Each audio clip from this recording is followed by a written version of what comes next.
So, it's January 2026, and the world of AI is moving at absolute light speed. You're tuned in to AI Pulse, your breaking news briefing on the latest breakthroughs. And get this, it's all put together by the very same AI we're about to discuss. All right, so what are we tracking today?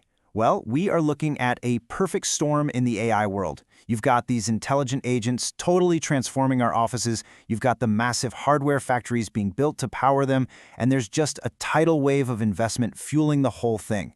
The acceleration is just unprecedented. So first up, get this, your workday is about to get a massive upgrade.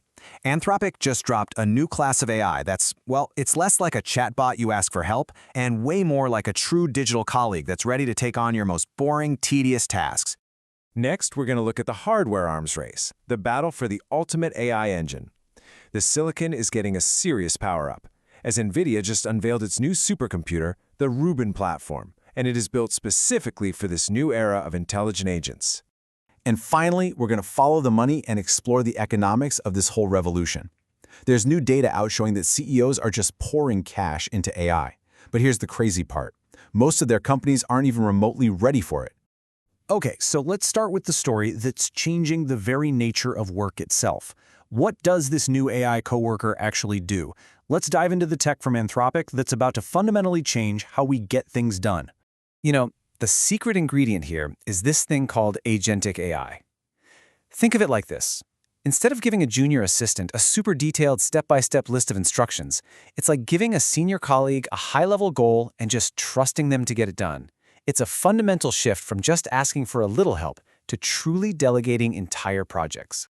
So what can you actually hand off to this new AI colleague? Well, just picture this. You point it at that chaotic downloads folder you have, and boom, it's perfectly organized in seconds. You give it access to your company's brand assets, and it just builds a stunning presentation for your next meeting. It can even take over your browser to handle all your social media posts, or, and this is wild, it can watch you do a task just one time and then replicate it hundreds of times on its own. And you know, this is how people are reacting online, and it's just perfect. You've probably heard of vibe coding, right? Where developers can build software just by describing what they want in plain English. Well, this quote right here, it points to the next step, vibe working. It's the idea that pretty much anyone can now execute these super complex tasks just by setting a direction. It's a total game changer for creativity, for productivity, for, well, everything. But of course, all this amazing new software needs a ridiculously powerful engine to run on, right?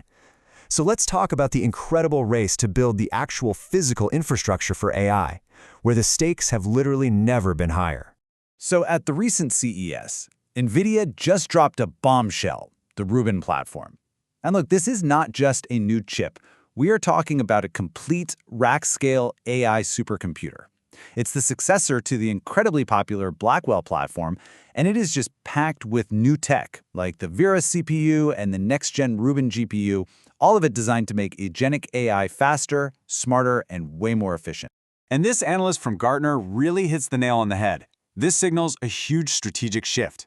NVIDIA isn't just selling the components anymore, they're selling the entire factory. The message they're sending to the market is crystal clear. To compete in AI, you don't just need a fast chip anymore. No, you need an entire factory dedicated to producing intelligence. And at the same time, the big software players are jumping into the hardware game themselves. There are these leaks suggesting OpenAI is secretly cooking up its own device, codenamed SweetPea. And this is a huge deal. It's a collaboration between CEO Sam Altman and Jony Ive, the legendary designer behind Apple's most iconic products. The rumor is it's a unique audio device that could even operate independently of your phone, powered by these cutting-edge 2-nanometer chips. That means way more power in a much smaller pack. Okay, so we've got these incredible new AI agents, and we've got the super powerful hardware to run them on. But how is this stuff actually landing in the real world? Well, it's a story of both wild enthusiasm and some pretty serious pushback. So in a supercritical field like healthcare, AI is being welcomed with open arms. Take OpenAI for healthcare. It's being used to tackle the mountains of paperwork that just bog down doctors and nurses. It can synthesize medical research, draft patient notes, and streamline workflows, all while protecting patient data. The whole goal is simple. Let doctors be doctors again, not glorified data entry clerks. But then you look at other industries, like the super high-stakes world of advertising, and there's a ton of skepticism. This quote right here gets to the heart of the problem. They are just not ready to hand over million-dollar decisions to an AI agent because the data it would have to learn from is, as this executive puts it, deeply flawed. Their big fear is that the AI would just get really, really good at making the same old mistakes, just way, way faster and at a massive scale. But here's the thing, the split between the hype and the caution, it's not slowing down a truly massive wave of investment. So let's follow the money and look at the numbers that are shaping this new AI economy. Check this out. A new survey from NTT reveals an absolutely incredible commitment from business leaders. When global CEOs were asked about their AI spending plans for the next 2 years, a whopping 68%, that's more than 2/3 of the world's top execs, said they are planning to increase their AI spending. But, and this is a huge but, here's the catch. This slide shows this massive disconnect between what they want to do and what they can actually do.